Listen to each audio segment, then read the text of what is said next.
Hello and welcome to another episode of the Upshift, where today we are doing some work to the RS5. For y'all that follow the channel, y'all know that I do pretty much everything myself, right? I mean, going to the dealership is cool, it's fine and everything, but it's gonna cost a lot of money. Me, I like to do stuff myself. So I was driving around actually like last week, and I had a EPC light come on, and don't rev past 4,000 RPM. Well, that kind of sucks on a car that can rev past 8,000 RPM. You can't rev that high. So it was like it was in limp mode, right? So I got my scan tool, I scanned it, and come to find out my oil pressure switch is bad. Now, everything is good with it, right? As far as the oil pressure. The oil pump itself is driven by the chain, so the likelihood of your oil pump going out is like almost slim to none, right?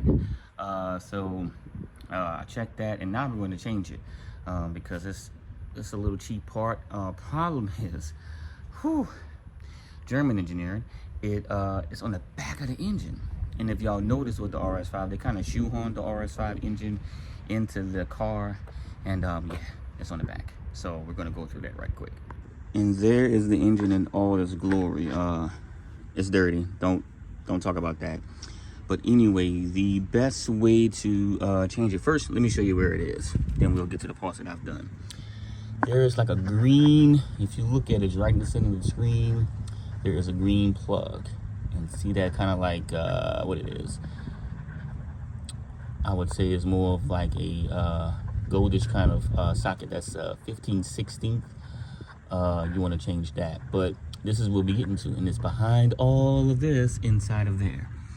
So to change it, first thing you want to do is obviously take your cover off and take your PCV valves off. I mean, you can get a little bit more clearance with it, and if your hands are kind of bigger, you won't be able to fit your hand down there to get it, even with the socket. So first thing you want to do is get you a torque set, get you a T30. T30 fits that. It comes off right here. That's the screw forward. I already took this one off. That's the screw over that one there. Take your T30, pop that up. It goes around here. This just clips off.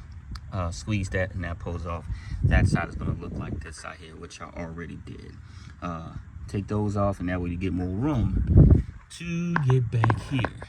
And right now my engine is kind of hot, so because I just came from the parts store, but we're going to do this right quick just to start it up. Well, not start it up, I mean start the work. Alrighty, both of them are off.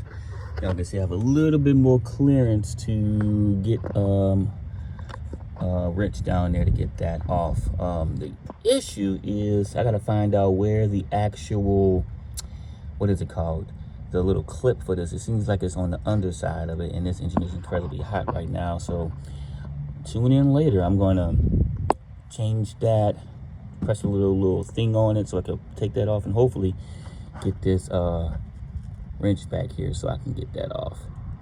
And that should be a primarily easy job, but you want to put it way back here where you have literally, look how much room. Like, it's nothing. This is my hand. So, no room at all.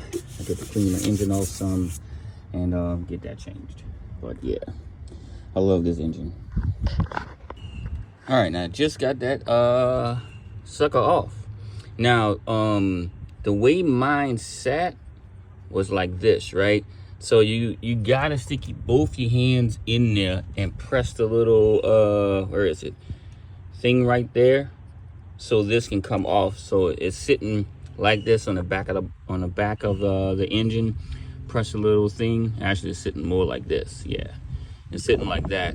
So what you have to do is stick your hand underneath, press the little thing, get the plug off, which I got the plug hanging off over here, and then I got a 15/16.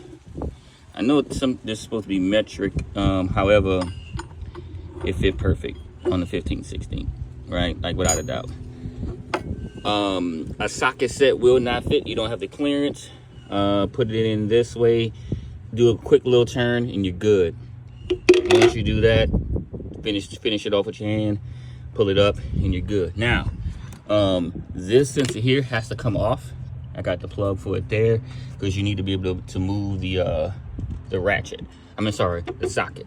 And now it's time for installation.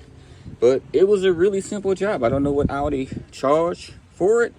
Didn't want to find out, but all press the switch, RS5. Let's put everything back together, and I'm going to rev past 4,000 RPM and see if it makes a difference, because this little thing here was stopping my engine from revving high. So I got them both right here. Obviously, you know which one is the old one, all beat up. Take this little clip off, screw it back in, and put all this bull crap back together. Gonna do that now. All right, y'all can see it. It's right there. That's a new one. Got it back in there. Do not put this thing tight at all. I think this is aluminum. You don't want to overdo it. Put that back on so you can get your turning everything back together. Put your 2 PCVs back, and that's it. If anybody wants to, send me a message on how to do it, it's real simple. Just watch the video. If you need a little bit more in depth, I can show you all that. But it was easier than I thought it was going to be. But that's how you change the oil pressure switch in the V8 RS5.